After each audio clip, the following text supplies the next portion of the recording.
A quick word before we get into this week's episode. I was talking to a head of school recently who said, Peter, we've got a strong strategic plan, but every time we try to act on it, things stall. If that sounds familiar, you're not alone. Big goals are easy to write down, but they often get bogged down in the daily, making it hard to stay strategic. That's why I built the school operating system. It's a framework that helps you align your team and focus your priorities so you can actually execute the plan. We work alongside you to extrapolate a one-year plan from your existing strategic plan, break it into 90-day sprints, and design a much more effective meeting rhythm that moves your team closer to your strategic vision every single day. And that's just the start. We support much more to help you build the operational infrastructure your plan needs to succeed. If you're serious about making traction this year, let's talk.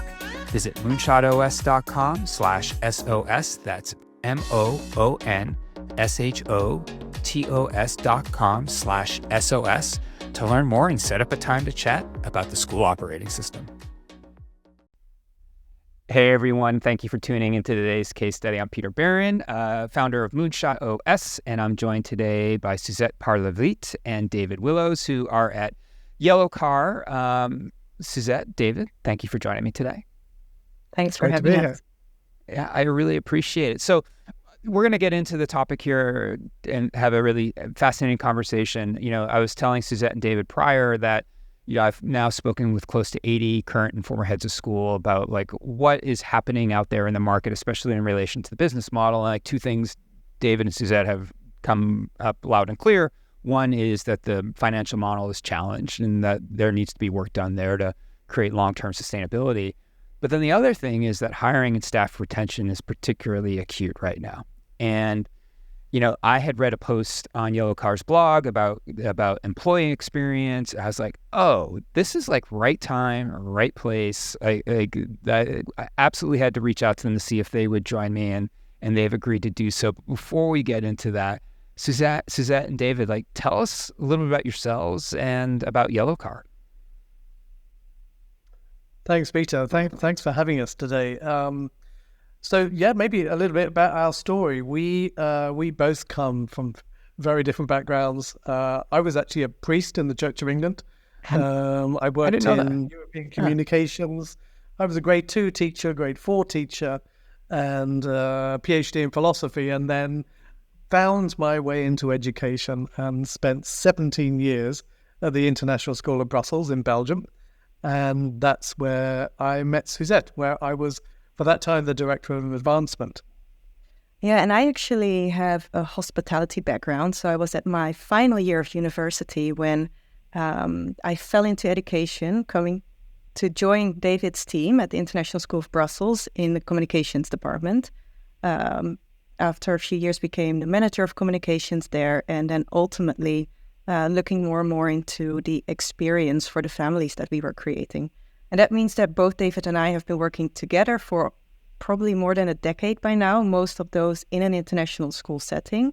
And it's everything that we've learned there, and particularly what we did those last years there together, that we've now taken into this new venture that has now been up and running for a bit more than a year, called Yellow Car.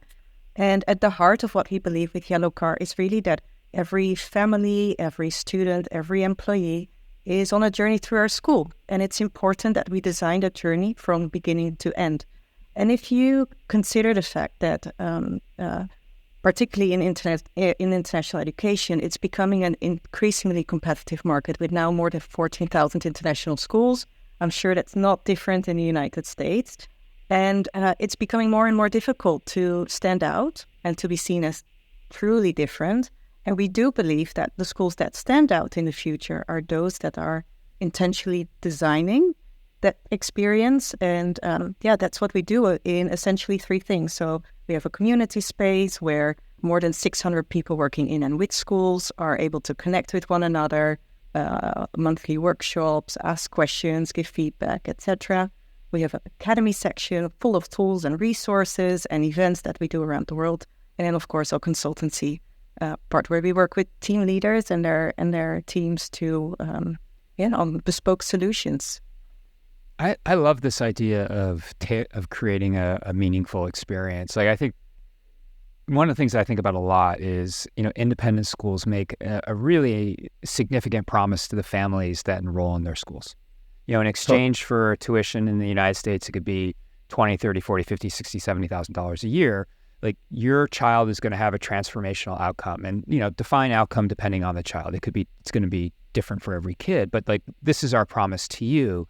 And to make sure that student has just this incredible experience from the first moment they decide that your school is something that they would consider all the way to the end is really powerful. And you've documented this as part of your life cycle of school experience. Can you, and you've now translated that into the employee experience. We're going to get into that in a second, but can you set that up and talk about that framework? Because I'm really curious to learn more about it. Yeah, I mean, I think I would come at this in a couple of different ways. First of all, maybe a kind of theoretical, educational perspective, and that would be, I think one of the things that we're interested in is what is education? Is education the product? Is it the thing that you leave with at the end? Or is it the journey? Is it childhood? Is it all the experiences that has implicit value on a day-by-day basis? And I would say that whilst we would recognize that it is about the product, the future aspirations, the openings that education can lead to, actually experience strategy is teaching us it's also about the journey. And so that's why we created this life cycle of school experience, because what we're trying to do there is just document almost the universal journey, like the hero's journey, that students, families, employees go through as they traverse through a school. And so the life cycle is a way of breaking that down into 6 different stages. And it starts with attraction, the first time anyone hears about the school, and moves through those stages to admissions, to induction, to engagement, to retention, and then finally to what we call the last stage, which is departure, which is also arrival. And one of the things that we kind of often think about is that let's think of something we all know. We know the difference between a good hotel and a great hotel. And a great hotel, where you are paying that high price point, like people are paying a high price point for our schools. A great hotel is often one where that journey from the car park to the check-in desk, to going up to your room, to the spa, to the restaurant, every single touch point has been intentionally designed and thought through in a way that feels frictionless, and it gives you a sense of enjoyment for being there. And I think what we've tried to bring to the conversation for schools is, because of the fact that we're trying to provide this great educational experience, we probably need to put a little bit more thought into intentionally designing every stage of that journey in an integrated and coherent way. Okay, that makes sense. You're right, absolutely. I love the parallel to the hotel, right? The good hotel versus the great hotel. It just gets me thinking about that whole process in which I engage with the hotel. That's really cool. And what's even cooler is that now you're starting to think about this from the employee experience as well. And I'm curious, from your perspective, like, what makes for a good employee experience? Is it following the same framework, or have you had to tweak the framework to fit, the staff and faculty at a school? Well, it's slightly tweaked in a way, but the reality is that you're using that same foundation, so it's still that life cycle. And what we basically did is we changed that second stage of admission into recruitment. But equally, the attraction stage, I mean, for families, we're often talking about this is the moment where a family is looking for a school for their child. A teacher is essentially looking for a place to work. So that is very much similar. And then what are you doing in the recruitment stage to give the applicant an understanding of what the school stands for, what it values, what its story is? How do we manage some of these expectations? And then how are we welcoming those new teachers and employees into our school, just like we do with our new families? So overall, they use a very similar approach, very similar principles. And it starts with that awareness of understanding that they are equally on a journey, and that it's important to also design that journey to from beginning to end. Yeah, and that's and I think this is where, go ahead, David. Sorry. Peter, you mentioned about, somewhere in that current context is the situation that we find ourselves in, that we're in a situation where teacher recruitment is becoming more and more difficult to not just recruit but retain quality teachers and staff.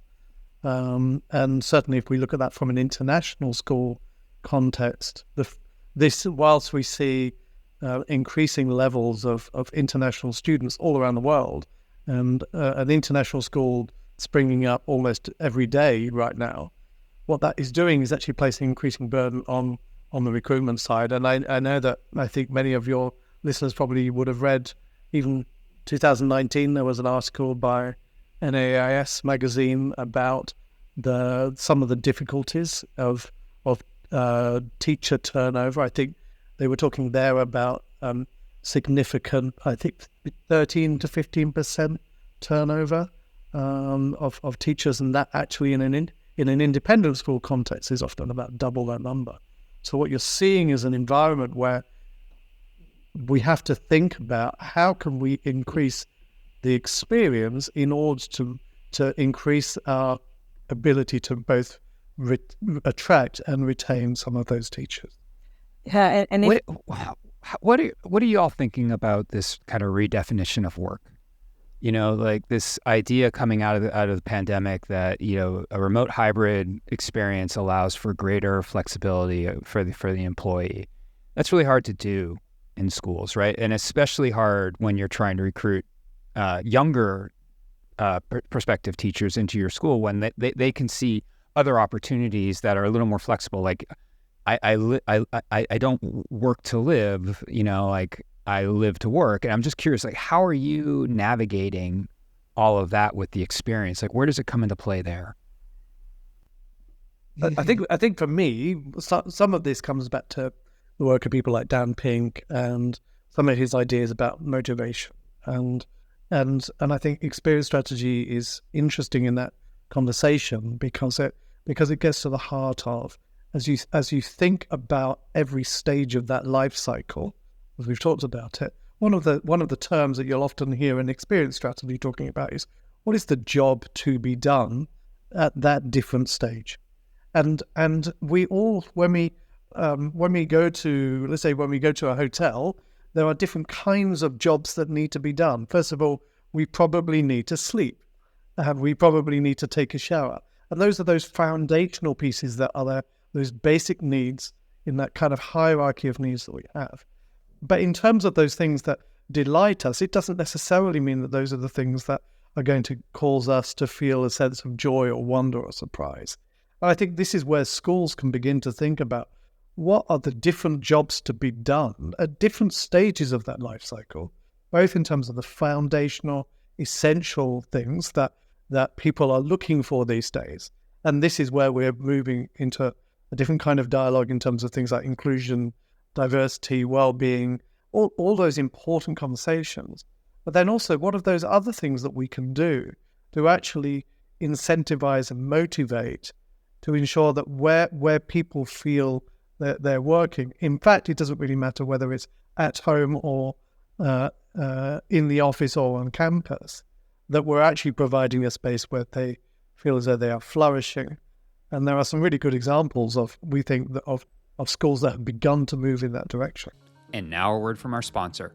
Leading a school today can mean juggling a dozen different systems across offices, finance, fundraising, marketing, enrollment, and academics, all pulling your attention in different directions. At Blackbaud, we believe it shouldn't be that way. That's why we built Blackbaud's Total School Solution. It's a fully connected solution designed for private and independent school leaders who want a clear view of their entire operation. From tuition to transcript to donation, you get one ecosystem, one login, and one source of truth. This isn't about more software. It's about smarter strategy. When your systems work together, you spend less time chasing down data and more time leading. Want to see what Blackbaud's Total School Solution could do for your school? Visit blackbaud.com. That's BLACKBAUD.com to learn more. Yeah, I'd love to hear those because I like to color in the lines, right? So like, what does that look like?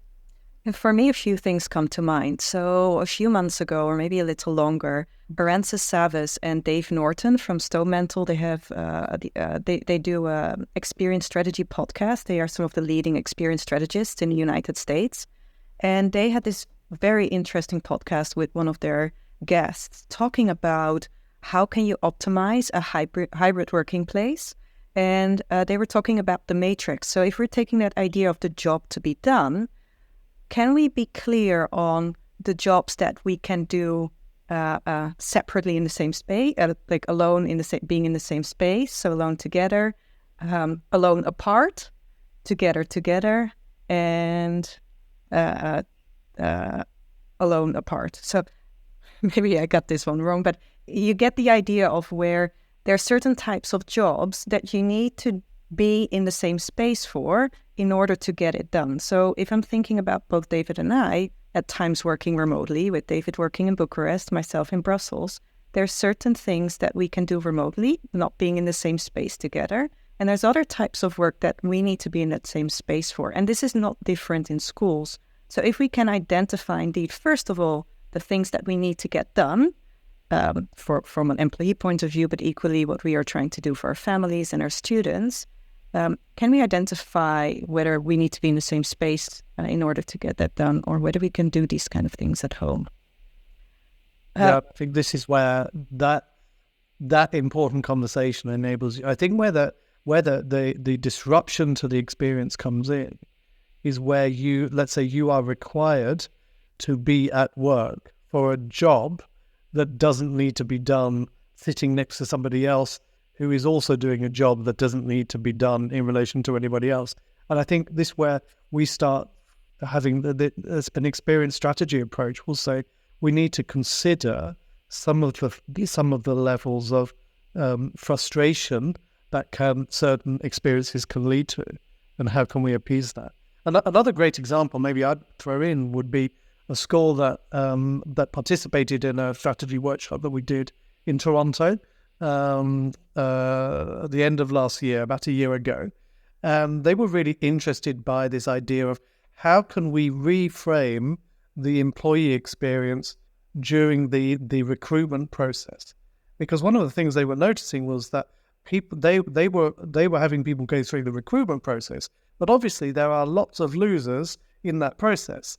So you might have 50 applications, only one person gets the job. And so they designed an experience that would actually, with the intent to provide a positive feeling or experience or a sense of connection to the institution, that one would decrease the level of bias as much as possible.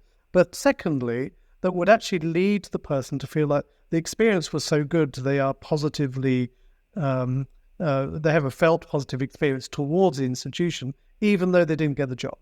And just to throw one example, which I think was a brilliant example of what they did, they actually shifted the way in which interviews took place. So instead of bringing the candidate in and giving them an interview, they invited the candidate in to interview the school. And in this way, it actually led to a very different kind of experience. And they have lots of anecdotal evidence now of people saying, I didn't get the job, but I really want to thank you for this moment that we've had and in this journey.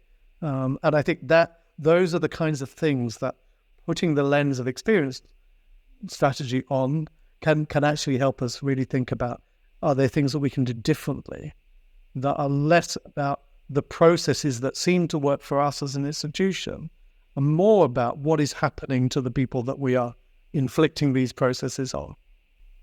Structurally, how can a school go about doing this work? So if I remember correctly, like when I was reading your piece, it seemed like you were advocating that somebody at the school needed to be responsible for this, like that they need that, like that was their job, and it was known throughout the community that they were going to create these employee experiences, both from a retention and recruitment side.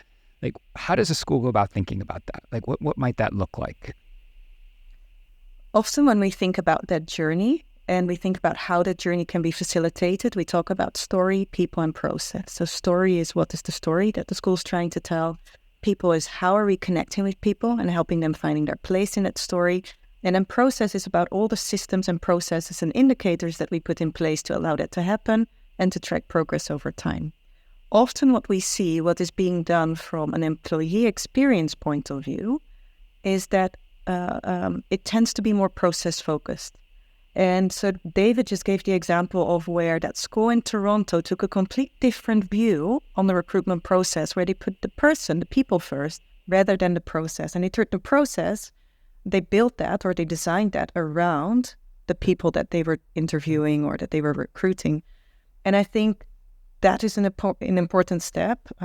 You're absolutely right. I mean, first of all, it is important to identify one person who is at least curating that experience or has an oversight of what that journey is like. Because schools are extremely complex places and it can be extremely siloed, whether that is non-teaching versus teaching staff, whether that is even within HR versus communications, marketing, and etc. And what we do know is that an integrated way of working basically tends to create an integrated experience.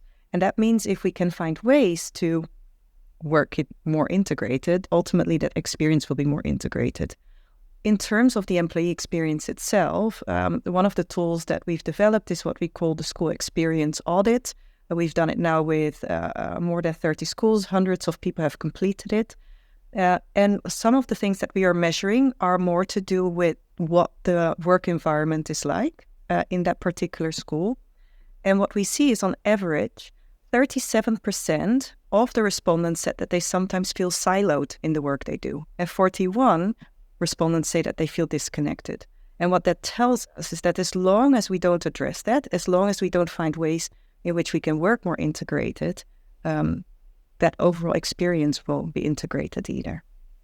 You just unlock something for me that like it's so obvious, but yet you just said it in a way I'm like, that makes so much sense. Like schools have and it's not just schools. Like I don't want to call out schools as being not getting this right. I mean, this is true for organizations in any vertical in any industry, right? That they put the process before the people. Like that's I mean, it may sound like a small thing, but like just really break that down. I mean, that for me feels like a pretty significant shift in how you would go about recruiting prospective teachers to your school.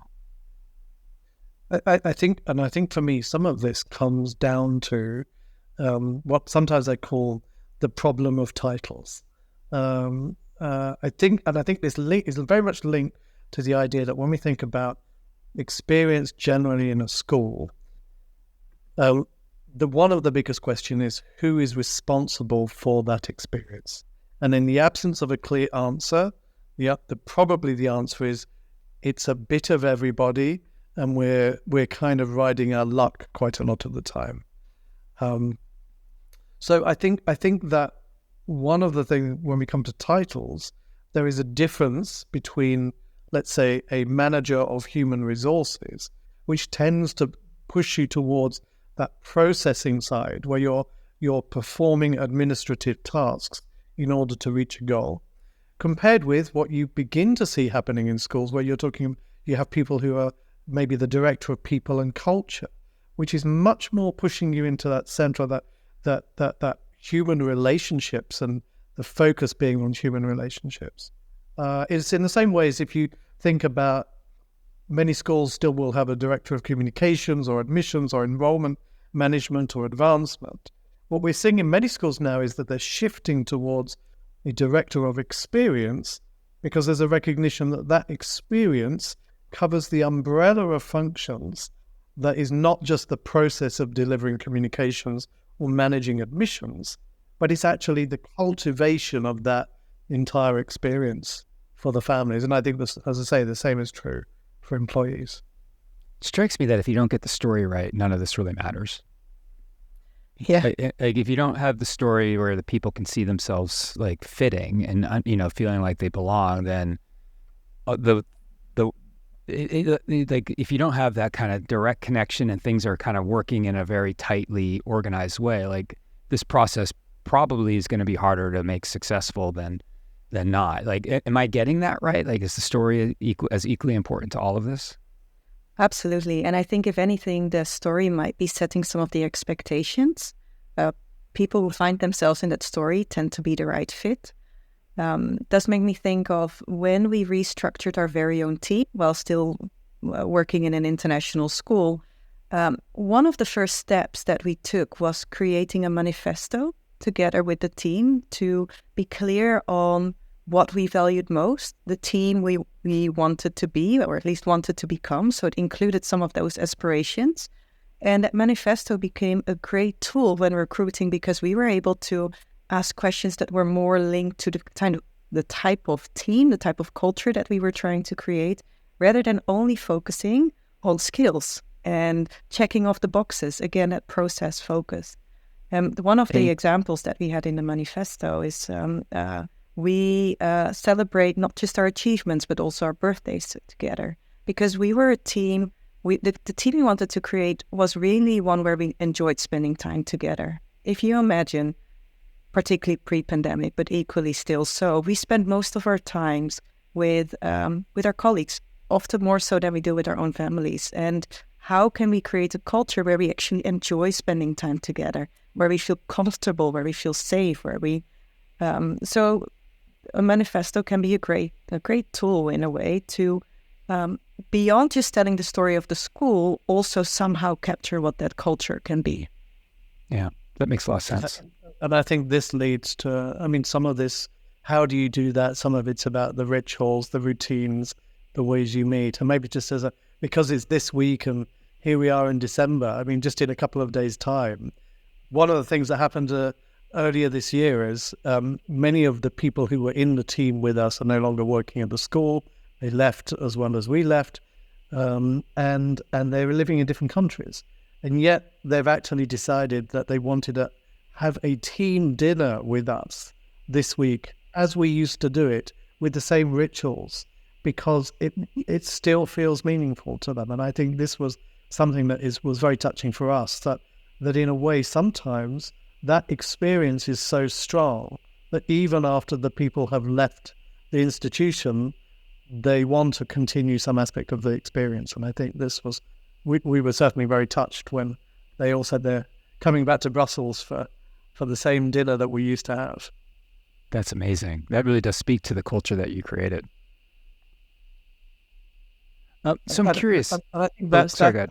It is about that creation. I think sometimes people think of culture as something that just happens and it just and it moves in one direction, maybe positively, maybe negatively, or that it depends on an individual or another individual. I think this is where so much of perhaps the perspective that we're trying to bring is that whether it's experience, whether it's culture, it is cultivated.